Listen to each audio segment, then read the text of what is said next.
Selamat datang ke Majlis Perasmian Universiti Melayu Job Fest 2026.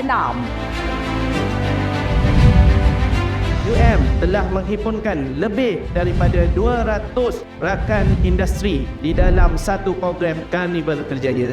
Program Job Fest 2026 berjaya merangkul pengiktirafan Malaysia Book of Record bagi kategori Largest Employer Participation in a Career Fair. A career fair today is not just a marketplace of jobs, it is a marketplace of futures. Every conversation, every CV you drop, every handshake you offer is a small act of nation building.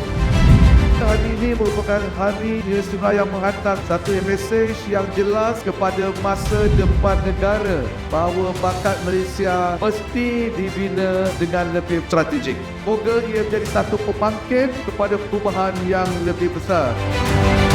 3, 2, 1.